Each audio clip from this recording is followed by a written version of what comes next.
क्या है क्वेश्चन हमारा? क्वेश्चन है हमारा क्वेश्चन नंबर फर्स्ट देखो, चोल वंश का सबसे प्रसिद्ध राजा कौन था? बताना है चोल वंश का सबसे प्रसिद्ध राजा कौन था।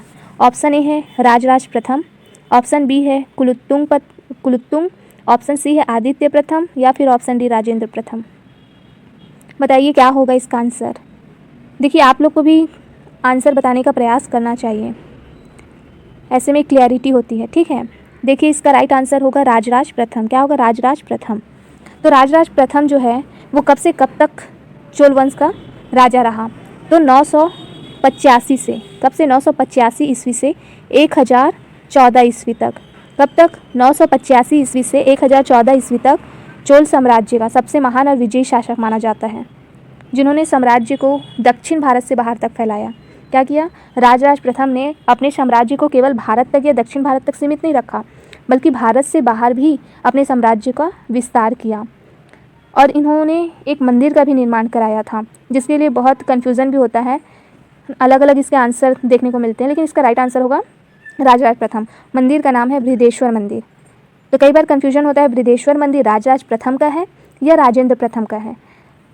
और अगर आप गूगल में सर्च करने का भी प्रयास करेंगे तो कई विवाद इसमें देखने को मिल सकते हैं, कई आंसर ऐसे हैं जो गलत हो सकते हैं, तो इस पर बिल्कुल ध्यान नहीं देना है। इसका राइट आंसर होगा राजराज प्रथम। बृहदेश्वर मंदिर का जो निर्माण करवाया था वो राजराज प्रथम ने करवाया था, तो इसे याद रखना, कंफ्यूज नहीं होना, क्योंकि इससे क्वेश्चन पूछे जा सकते हैं। और अगर हम बात कर रहे हैं चोल वंश की, तो चोल वंश की स्थापना जो है वो किसने की, ये भी पूछा जा सकता है। तो मैं आपको ये भी बता देती हूँ कि चोल वंश की जो स्थापना है वो किसने की। चोल वंश की स्थापना विजयालय ने की। किसने की? विजयालय ने की। विजयालय ने की है। कब की है पता है? तो विजयालय ने चोल वंश की जो स्थापना की वो की 850 में। कब? 850 ईस्वी में विजयालय ने चोल वंश की स्थापना की। और इन्होंने ही जो राजधानी है, पहले राजधानी हुआ करती थी उरैयूर, तो उरैयूर के स्थान पर इन्होंने तंजावुर को अपनी राजधानी बनाया। क्या को बनाया? तंजावुर को अपनी राजधानी बनाया। किसने? विजयालय ने। तो याद रखिएगा कि चोल वंश की जो स्थापना है वो विजयालय ने की। और अगर सबसे प्रसिद्ध राजा की बात की जाए तो वो राजराज प्रथम है। अब देखो अगला क्वेश्चन क्या है। अगला क्वेश्चन है हमारा, चोल वंश की राजधानी कौन थी? बताना है कि राजधानी क्या थी इसकी, कौन सी राजधानी थी चोल वंश की। मैं अभी बताई हूँ। देखो चीज़ें ऐसी याद होती चलेगी, क्योंकि मैं क्वेश्चन का जब आंसर दूंगी तो कुछ ऐसी चीज़ें भी बताऊंगी जिसके क्वेश्चन आगे बने होंगे, तो चीज़ें क्या है रिपीट होंगी, तो आपको याद होता चलेगा। देखो इसका आंसर क्या होगा। तो ऑप्शन ए है Kanchi, option B Thanjavur, option C Madurai या फिर ऑप्शन डी पत्तनम। तो इसका राइट आंसर होगा तंजावुर। क्या होगा? तंजावुर। तो विजयालय चोल ने तंजावुर को राजधानी बनाया और आगे चलकर ये जो तंजावुर है वो चोल वंश का सांस्कृतिक और प्रशासनिक केंद्र भी बना। अब देखो अगला क्वेश्चन। देखो राजराज प्रथम का शासनकाल कब था, बताना है आपको। तो बताइए राजराज प्रथम का शासनकाल कब था। बता चुकी हूँ, याद रखना आप सब, इसमें बताना है आपको। लेकिन अभी ऑप्शन ए है 850 से 871 ईस्वी, ऑप्शन बी है 985 से 1014 ईस्वी, ऑप्शन सी है 1014 से 1044 ईस्वी या फिर ऑप्शन डी 1044 से 1070 ईस्वी। बताइए बताइए कब से कब तक इनका शासनकाल रहा राजराज प्रथम का। तो इनका राइट आंसर होगा ऑप्शन बी। क्या होगा? ऑप्शन बी 985 से 1014 ईस्वी तक राजराज प्रथम का शासनकाल था। और इस काल में चोल साम्राज्य बहुत आगे बढ़ रहा था, बड़े बड़े युद्ध जीते उसने, प्रशासनिक सुधार भी किए, जैसे स्थानीय स्वशासन जैसा सुधार, एक व्यवस्था लाई, मंदिर का निर्माण किया इन्होंने। मंदिर का नाम भी मैंने बताया है कि बृहदेश्वर मंदिर का इन्होंने निर्माण कराया। तो बहुत से ऐसे कार्य राजराज प्रथम के शासनकाल में हुए। अब देखो अगला क्वेश्चन, बृहदेश्वर मंदिर किसने बनवाया। आ गया क्वेश्चन, बताइए बृहदेश्वर मंदिर किसने बनवाया। देखो क्वेश्चन जब रिपीट होगा, और रिपीट क्वेश्चन नहीं हो रहे हैं, मैं जो बता रही हूँ वो हो रहा है ना, याद रखिएगा। जो बताते जा रही हूँ वो एक बार में याद नहीं होगा, तो क्वेश्चन भी आएगा उसके लिए, तो जब क्वेश्चन आएगा तब याद हो जाएगा, लेकिन ध्यान से सुनना है। तो देखो ऑप्शन ए है राजराज प्रथम, ऑप्शन बी राजेंद्र प्रथम, ऑप्शन सी आदित्य प्रथम या फिर ऑप्शन डी कुलोत्तुंग। तो इसका राइट आंसर होगा, क्या होगा? राजराज प्रथम। क्या होगा? राजराज प्रथम जो है उन्होंने बृहदेश्वर मंदिर बनवाया। और ये मंदिर कहाँ स्थित है? तो तंजावुर में स्थित है ये मंदिर। कहाँ स्थित है? तंजावुर में स्थित है बृहदेश्वर मंदिर। और इस मंदिर को यूनेस्को विश्व धरोहर स्थल के रूप में भी मान्यता मिली है। और ये चोल स्थापत्य का श्रेष्ठ उदाहरण माना जाता है। तो याद रखिएगा इसको, बृहदेश्वर मंदिर। चोल साम्राज्य की अगर बात आती है, चोल वंश की बात आती है, चोल स्थापत्य की बात आती है, तो उसका श्रेष्ठ उदाहरण क्या है?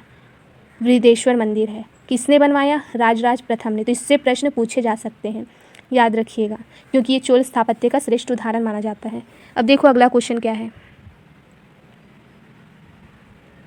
चोल वंश के पतन का मुख्य कारण क्या था?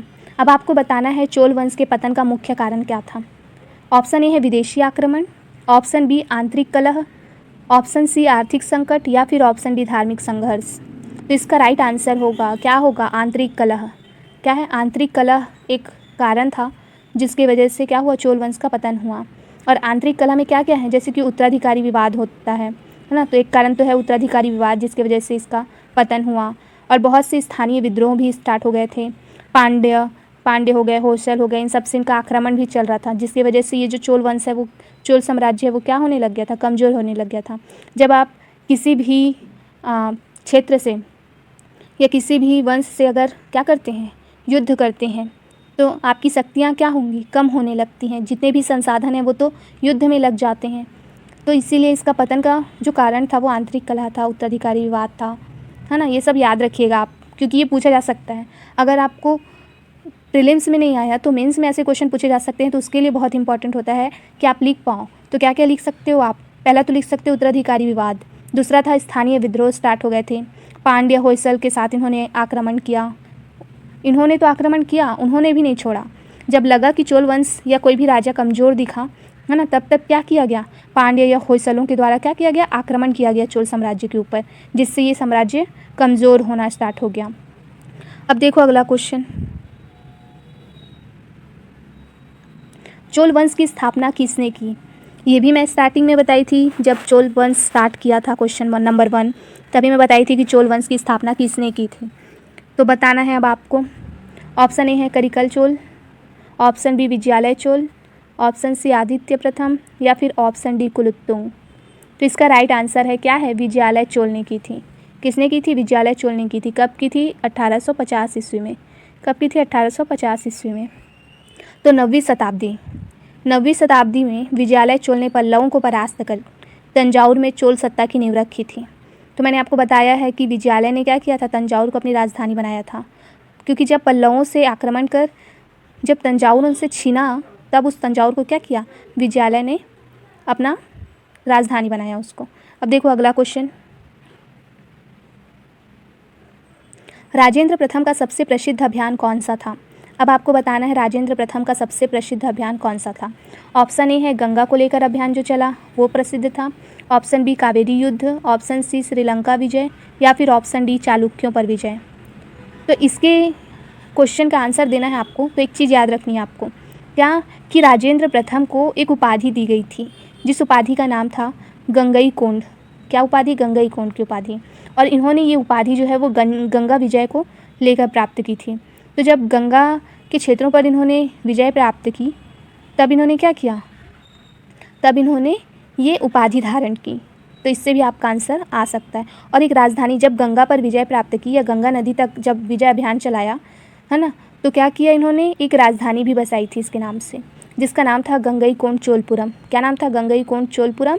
और गंगईकोंड की उपाधि धारण की थी। तो ये याद रखिएगा, राजेंद्र प्रथम के लिए बहुत ही इंपॉर्टेंट है ये वाला प्रश्न, कि इन्होंने कौन सी उपाधि धारण की थी, कौन सी राजधानी बनाई थी, और कौन सा विजय प्राप्त करने के बाद किस क्षेत्र पे विजय प्राप्त करने के बाद ये उपाधि धारण की थी। अब देखो अगला क्वेश्चन, चोलों ने किस समुद्र में प्रभुत्व स्थापित किया? बताना है कि चोलों ने किस समुद्र पर प्रभुत्व स्थापित किया।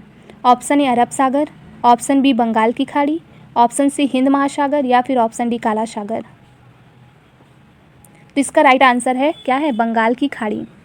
तो चोल नौसेना ने बंगाल की खाड़ी और दक्षिण पूर्व एशिया तक समुद्री व्यापार और अन्य प्रभुत्व स्थापित किया इन्होंने। अब देखो अगला क्वेश्चन, बोर नहीं होना है, बोर होकर अगर चले जाओगे तो आप ही का नुकसान है, ठीक है। क्वेश्चन को ध्यान से देखना है, पढ़ना है। चोल वंश की शासन पद्धति कैसी थी? ऑप्शन ए है केंद्रीकृत, ऑप्शन बी है विकेंद्रीकृत, ऑप्शन सी संघीय, या फिर ऑप्शन डी जनतांत्रिक। बताइए क्या थी चोल वंश की शासन पद्धति। ऑप्शन कौन सा सही होगा इसका? ऑप्शन बी सही होगा। क्या होगा? बी सही होगा, क्योंकि चोल प्रशासन में गांव व स्थानीय सभा, जिसको ऊर या सभा या नागरम के कहा जाता था, जो गांव हो गए या स्थानीय सभाओं को क्या कहा जाता था? ऊर, सभा या नागरम, इसको काफ़ी स्वायत्ता दी जाती थी, तो विकेंद्रीकृत थी, अर्थात केंद्रीकृत ना थी, मतलब एक के ऊपर, एक के हाथ में कंट्रोल नहीं था। उन्होंने अपने अधिकारों को क्या किया था? बांट दिया था, ताकि प्रशासन अच्छे से चलाया जा सके। तो ये याद रखिएगा। देखिए, ये जो प्रश्न आप कर रहे हैं, ये केवल प्रश्न नहीं, इसमें आप एक मेंस का उत्तर भी लिख सकते हैं। इसमें आप ये भी जानते हैं कि चोल वंश की स्थापना किसने की, है ना, चोल वंश में क्या क्या स्थापत्य है, कौन कौन से मंदिर बनाए गए, इनकी शासन व्यवस्था कैसी थी, ये सब आपको जानकारी मिल रही है, और केवल प्रश्नों के माध्यम से ये सब आप समझ सकते हो, है ना। तो मैं बता क्या रही हूँ, जब आप बुक पढ़ोगे ना, बुक पढ़ने से जितना नहीं सीख पाओगे, उतना क्वेश्चन करने से आप सीख जाओगे। तो क्वेश्चन को ध्यान से पढ़ते जाओ, और केवल क्वेश्चन ऐसा नहीं कि आंसर ही देखना है, बस इसका आंसर ये है, ऐसा नहीं, उस पर एक्सप्लेनेशन जो मैं कर रही हूँ, एक्सप्लेन कर रही हूँ, उसको भी ध्यान से सुनना है। ठीक है, अब चलो अगला क्वेश्चन देखते हैं। चोलों के पतन के समय कौन सा वंश उभरा? अब बताना है जब चोल वंश का पतन हुआ तो कौन सा वंश ऐसा था जो उभरा। ऑप्शन ए है Pallava, option B Pandya, option C Vijayanagara, या फिर ऑप्शन डी होयसल। तो इसका राइट आंसर होगा, क्या होगा? पांड्य। क्या होगा? पांड्य। तो 13वीं शताब्दी में पांड्यों ने चोलों को परास्त कर दक्षिण भारत में अपनी सत्ता स्थापित की। किसको परास्त किया? चोलों को परास्त किया। और विजयालय चोल ने किसको परास्त किया था? पल्लवों को परास्त किया था। तो याद रखना, कड़ी एक दूसरे से जुड़ी हुई है कि किसने किसको परास्त किया। तो पल्लवों को परास्त करने का कार्य चोल ने किया और चोलों को परास्त करने का कार्य पांड्यों ने किया। तो याद रखिए। ये क्वेश्चन नंबर 11, चोल वंश में भूमि सर्वेक्षण किसके शासनकाल में हुआ? आपको बताना है कि चोल वंश में भूमि का सर्वेक्षण किस राजा के शासनकाल में हुआ। ऑप्शन ए है आदित्य प्रथम, ऑप्शन बी है राजराज प्रथम, ऑप्शन सी है राजेंद्र प्रथम, या फिर ऑप्शन डी विजयालय चोल। तो बताइए किसके शासनकाल में भूमि सर्वेक्षण हुआ चोल वंश में? तो वो हुआ राजराज प्रथम के शासनकाल में। कब हुआ? राजराज प्रथम के शासनकाल में। राजराज प्रथम ने कर वसूली और प्रशासन सुधार हेतु व्यापक भूमि सर्वेक्षण करवाया था। तो याद रखिएगा इसको। अब देखो अगला क्वेश्चन, राजेंद्र प्रथम की नई राजधानी का नाम क्या था? बताइए, राजेंद्र प्रथम की नई राजधानी का नाम क्या था? ये भी मैं बता चुकी हूँ। बताइए क्या था? अगर ध्यान से सुन रहे होगे मैं क्या बोल रही हूँ, तो हर एक प्रश्न का उत्तर आप दे सकते हो प्रश्न आने से पहले। ठीक है, तो देखो क्या है इसका आंसर। ऑप्शन ए है उरैयूर, ऑप्शन बी है गंगईकोंड चोलपुरम, ऑप्शन सी कांची, या फिर ऑप्शन डी मदुरई। क्या होगा इसका आंसर? मैंने बताया था कि राजेंद्र प्रथम ने किसकी उपाधि धारण की थी? गंगईकोंड की, और उसी नाम से उन्होंने क्या बनाया था? एक राजधानी बनाई थी अपनी, जिसका नाम था गंगईकोंड चोलपुरम। क्या था? गंगईकोंड चोलपुरम। और गंगा विजय के बाद राजेंद्र प्रथम ने ये राजधानी बसाई। और ये क्या था? इसका अर्थ क्या था? गंगा को जीतने वाला चोल का नगर। ठीक है, तो याद रखिएगा। अब देखो अगला क्वेश्चन, अगर राजेंद्र प्रथम के समय की बात की जाए तो 1014 से कब तक? 1044 तक इन्होंने शासन किया। अब देखो अगला क्वेश्चन, चोल वंश का प्रमुख व्यापारिक साझेदार कौन था? तो चोल वंश का प्रमुख व्यापारिक साझेदार कौन था ये आपको बताना है। ऑप्शन ए है चीन, ऑप्शन सी अरब, option C Sri Lanka, option D Myanmar. तो देखो, चोल वंश के बाहर के व्यापार के बारे में भी बताया जा रहा है कि चोल वंश का जो व्यापार था ना केवल भारत तक था बल्कि भारत से बाहर भी था, है ना। बाहर के देशों से भी इन्होंने व्यापार किया, तो इनके व्यापार के बारे में भी जानने को मिल रहा है। क्वेश्चन के माध्यम से आप क्या क्या जान गए? देखो, इसकी स्थापना के बारे में, इसमें स्थापत्य के बारे में, मंदिरों का निर्माण, है ना, यहाँ के प्रशासन के बारे में। अब व्यापार के बारे में जानो कि इन्होंने व्यापार भी बाहर के देशों से किया है, व्यापारिक साझेदार भी बाहर के देश थे यहाँ के। तो इसका राइट आंसर होगा चीन। क्या होगा? चीन। तो चोल काल में रेशम, मशाले, हाथी दांत आदि का जो निर्यात है वो चीन तक होता था, यानी कि यहाँ के लोग क्या करते थे, तो यहाँ एक अच्छी खासी नौसेना भी थी, है ना। इसी के माध्यम से क्या हो रहा था? बाहर के देशों से व्यापार हो पा रहा था। तो रेशम, मशाले, हाथी दांत आदि का निर्यात चीन तक होता था, और वहाँ से चीनी मिट्टी या रेशम आयात होता था यहाँ। चीन से हम क्या लाते थे? चीनी मिट्टी और रेशम लाते थे, और यहाँ से मशाले, हाथी दांत ये सब भेजा करते थे वहाँ। तो ये व्यापार भी हो रहा है, ये भी ध्यान देना। अब देखो अगला क्वेश्चन, मतलब आप ये क्वेश्चन अगर करेंगे तो आपको पूरा चोल वंश समझ में आ जाएगा, किस तरीके से चोल वंश था, क्या कार्य करता था, क्या क्या वहाँ की प्रशासन व्यवस्था थी, सब चीज़ आप जान जाओगे। देखते जाओ क्वेश्चन को बस। देखो क्वेश्चन है, चोल वंश के मंदिर किस शैली के उदाहरण हैं। अब बताइए किस शैली के उदाहरण है चोल वंश के मंदिर। ऑप्शन ए है नागर, ऑप्शन बी है द्रविड़, ऑप्शन सी है वेशर या फिर ऑप्शन डी मिश्रित। तो इसका राइट आंसर होगा, क्या होगा, ऑप्शन बी द्रविड़। चोल वंश के जो मंदिर हैं वो द्रविड़ शैली से संबंधित हैं। तो चोल मंदिर जो है वो वहाँ ऊंचे गोपुरम है, विशाल प्रकोष्ठ हैं और पत्थर की मूर्तियों के लिए प्रसिद्ध द्रविड़ शैली में बने थे। अब देखो अगला क्वेश्चन, चोल वंश की नौसेना का सबसे बड़ा अभियान कहाँ हुआ था। ऑप्शन ए है Sri Lanka, option B Maldives, option C Sumatra व जावा या फिर ऑप्शन डी बर्मा। तो इसका राइट आंसर होगा ऑप्शन सी सुमात्रा व जावा। राजेंद्र प्रथम ने श्रीविजय साम्राज्य जो कि इंडोनेशिया में था उस पर नौसैनिक अभियान चलाया और समुद्री प्रभुत्व बढ़ाया। तो याद रखिएगा कि राजेंद्र प्रथम ने क्या किया, श्रीविजय साम्राज्य था इंडोनेशिया में, वहाँ नौसैनिक अभियान चलाया गया और वहाँ की समुद्री प्रभुत्व मतलब अपनी समुद्री जो प्रभुत्व है उसको बढ़ाया गया। अब देखो अगला क्वेश्चन, चोल वंश के अभिलेख किस भाषा में लिखे जाते हैं। अब यहाँ के अभिलेख के बारे में बताया जा रहा है कि यहाँ के जो अभिलेख हैं वो किस भाषा में लिखे जाते हैं। तो ऑप्शन ए है संस्कृत, ऑप्शन बी प्राकृत, ऑप्शन सी तमिल या फिर ऑप्शन डी तेलुगु। बताइए किस वंश के हैं। तो इसका राइट आंसर है क्या है, तमिल। क्या है, तमिल है। और हमने ये भी देखा कि जो राजराज प्रथम का जो मंदिर है बृहदेश्वर मंदिर वो भी तमिल वास्तुकला का ही प्रमाण है। तो इसका राइट आंसर होगा तमिल। अगला क्वेश्चन है, चोलों ने गांव के प्रशासन के लिए किस संस्था का उपयोग किया। ऑप्शन ए है पंचायत, ऑप्शन बी सभा, ऑप्शन सी महासभा या फिर ऑप्शन डी जनसभा। तो इसका राइट आंसर होगा, क्या होगा, ऑप्शन बी सभा। क्या होगा, ऑप्शन बी सभा का। सभा जो है वो गांव के प्रशासन, कर संग्रह, सिंचाई और न्याय व्यवस्था की देखरेख करती थी। तो याद रखिएगा सभा जो है वो गांव के प्रशासन के लिए एक संस्था थी। क्या क्या कार्य करती थी, तो गांव का प्रशासन देखती थी, कर का संग्रह करती थी, सिंचाई और न्याय व्यवस्था को देखरेख करती थी। तो इसको याद रखिएगा। अब देखो अगला क्वेश्चन, विजयालय चोल ने किसे हराकर सत्ता स्थापित की थी। मैं ये भी बता चुकी हूँ कि विजयालय चोल ने किसे हराकर सत्ता स्थापित की थी। ऑप्शन ए है पल्लव, ऑप्शन बी है पांड्य, ऑप्शन सी है चालुक्य या फिर ऑप्शन डी काकतीय। देखो मैं जो जो बताते जाऊंगी ना उसका क्वेश्चन आगे होगा, ठीक है, तो ध्यान से सुनना है।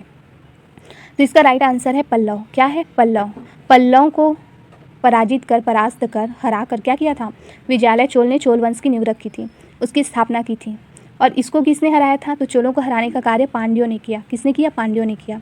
तो विजयालय चोल ने जो हराया वो पल्लवों को हराया और पल्लवों को हराने का कार्य किया पांड्य ने। तो याद रखिएगा विजयालय ने पल्लवों से क्या किया था, तंजावुर छीन कर चोल वंश की नींव रखी थी और इस तंजावुर को ही अपनी राजधानी बनाया था।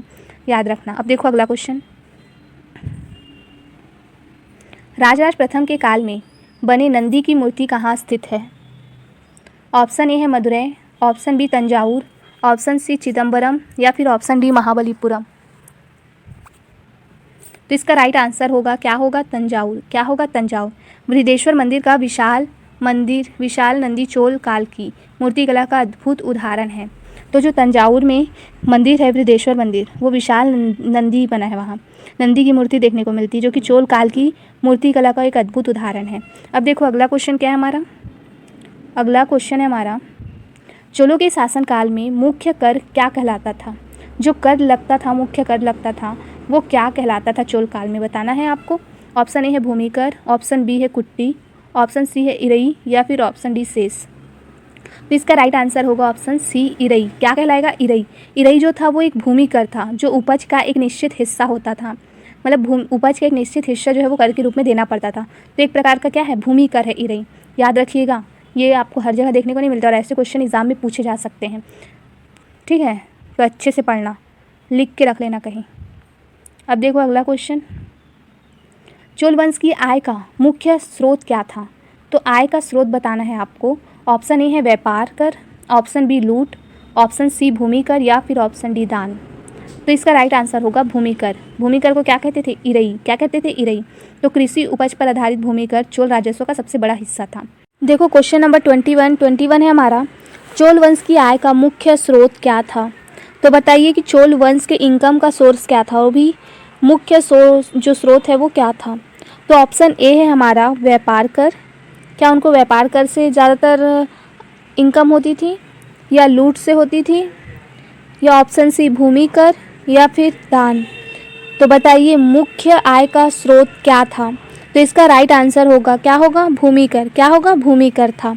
कृषि उपज पर आधारित भूमि कर चोल राजस्व का सबसे बड़ा हिस्सा था। तो याद रखना कि जो भूमि कर है उससे इन्हें ज़्यादा राजस्व मिलता था। राजस्व का एक बड़ा हिस्सा भूमि कर से प्राप्त होता था। अब देखो अगला क्वेश्चन क्या है। अगला क्वेश्चन है हमारा, चोलों ने सिंचाई के लिए क्या बनाया था? तो बताइए कि चोलों ने सिंचाई के लिए क्या बनाया था? ऑप्शन ए है नहर, ऑप्शन बी बांध, ऑप्शन सी झील, या फिर ऑप्शन डी उपरोक्त सभी। तो इसका राइट आंसर होगा, क्या होगा? उपरोक्त सभी। क्या होगा? उपरोक्त सभी। तो चोलों ने सिंचाई के लिए नहर भी बनवाए, बांध भी बनवाए, झील का भी निर्माण कराया। तो इसका आंसर हो जाएगा उपरोक्त सभी।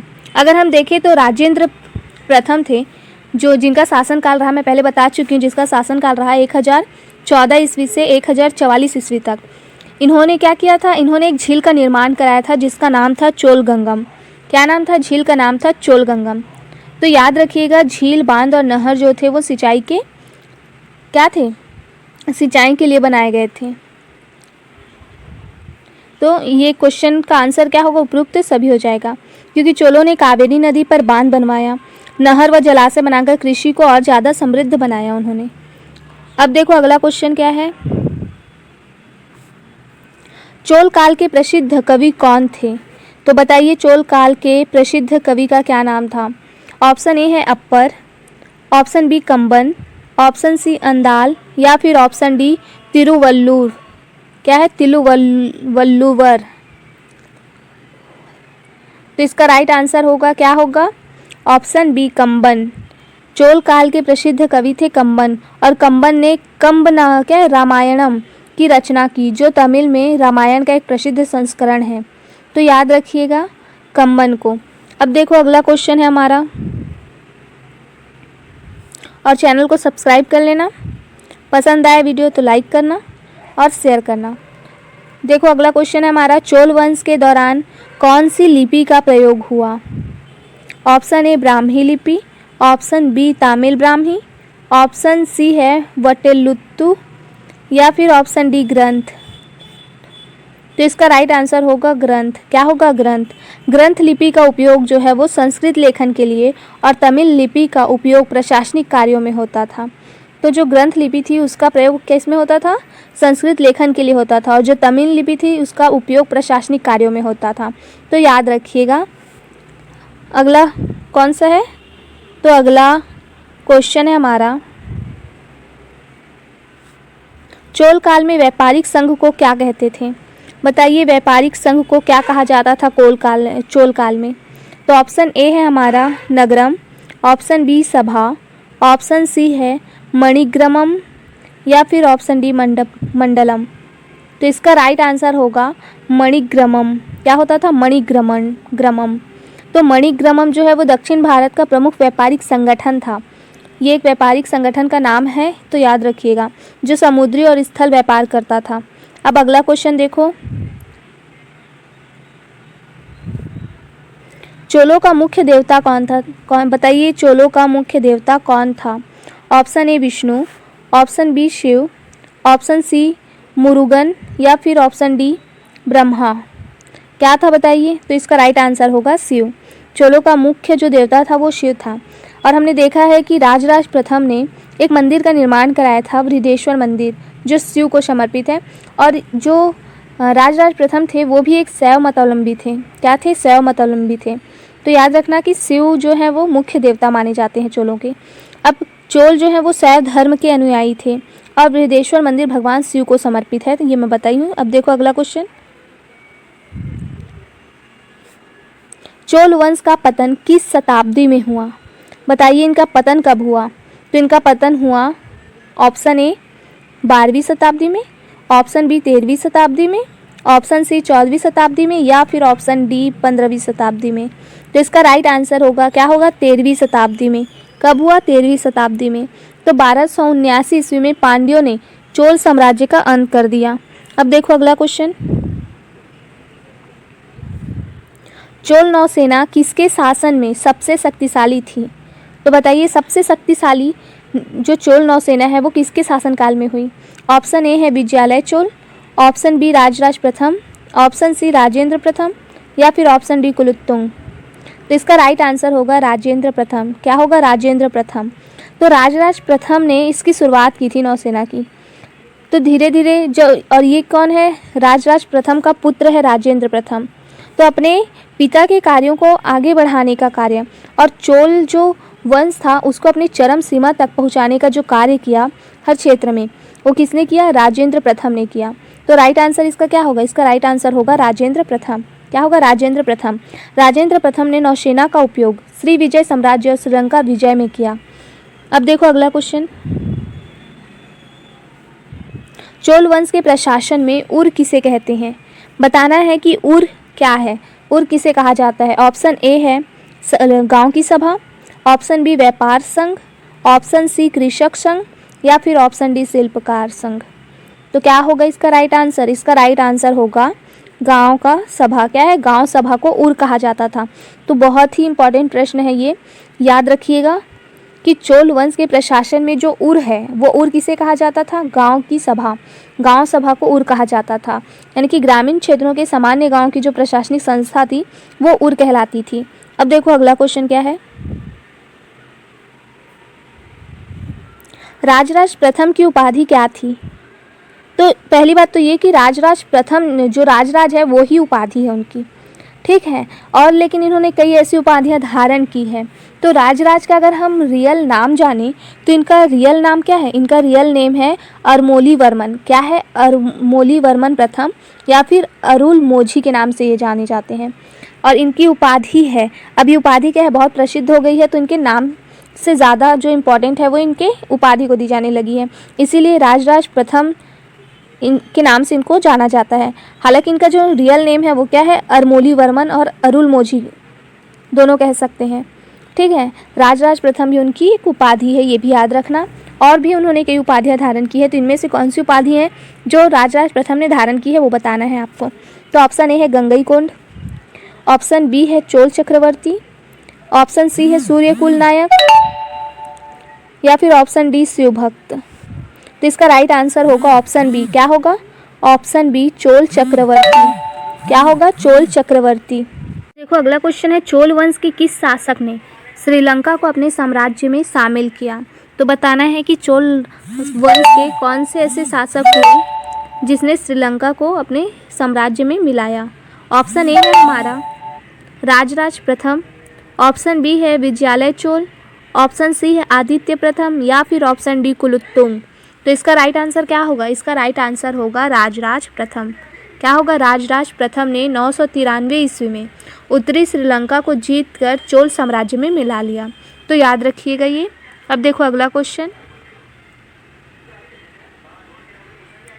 गंगईकोंड चोलपुरम किसकी उपलब्धि का प्रतीक है?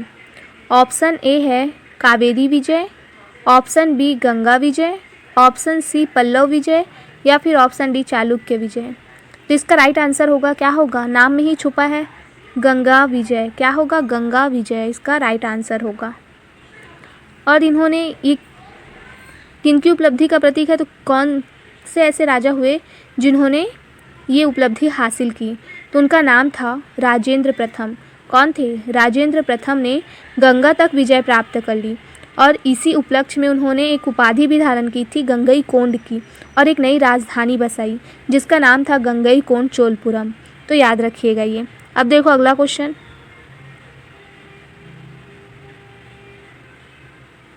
चोलों के समय में दक्षिण पूर्व एशिया में किस साम्राज्य के साथ संघर्ष हुआ? तो बताना है कि चोलों के समय में दक्षिण पूर्व एशिया में कौन सा ऐसा साम्राज्य था जिसके साथ चोलों का संघर्ष हुआ। तो ऑप्शन ए है श्री विजय, ऑप्शन बी है मजापहित, ऑप्शन सी है खमेर या फिर ऑप्शन डी आंगकोर। तो इसका राइट आंसर होगा, क्या होगा राइट आंसर? इसका राइट आंसर होगा श्री विजय। क्या होगा? श्री विजय होगा। अब देखो राजेंद्र प्रथम ने 1025 ईस्वी में श्री विजय साम्राज्य यानी कि जो सुमात्रा है उस पर नौसैनिक आक्रमण किया था, और आक्रमण कर उसे क्या किया था? फिर अपने साम्राज्य में मिला लिया था। अब देखो अगला क्वेश्चन क्या है, अगला क्वेश्चन है हमारा,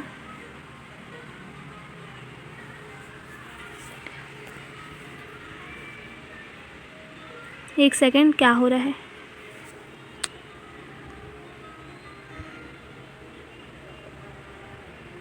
चोल वंश में नगरम किसके लिए प्रयुक्त होता था? तो बताना है कि चोल वंश में नगरम किसके लिए प्रयोग किया जाता था। ऑप्शन ए है व्यापारिक केंद्र, ऑप्शन बी सैन्य अड्डा, ऑप्शन सी धार्मिक स्थल या फिर ऑप्शन डी राजधानी। तो इसका राइट आंसर होगा, क्या होगा राइट आंसर? इसका राइट आंसर होगा व्यापारिक केंद्र। तो नगरम का जो प्रयोग है वो व्यापारिक केंद्र के लिए किया जाता था। नगरम नगर के व्यापारिक समुदाय या उनके संगठनों का एक केंद्र था ये, तो याद रखिएगा। अब देखो अगला क्वेश्चन, चोल काल में कुडीमर क्या था? बताना है चोल काल में कुडीमर क्या था।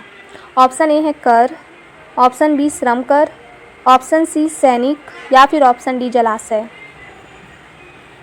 इसका राइट आंसर होगा, क्या होगा? श्रम कर। क्या था? श्रम कर था। कुडीमर के अंतर्गत जनता से सार्वजनिक कार्यों के लिए क्या किया जाता था? श्रम सेवा ली जाती थी। तो ये एक प्रकार का क्या है? श्रम कर है कुडीमर। देखो बताना है आपको चोल काल के मंदिरों की प्रमुख विशेषता क्या थी।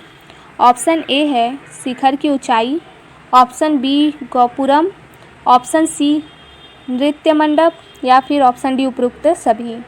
तो इसका राइट आंसर होगा, क्या होगा? उपरोक्त सभी।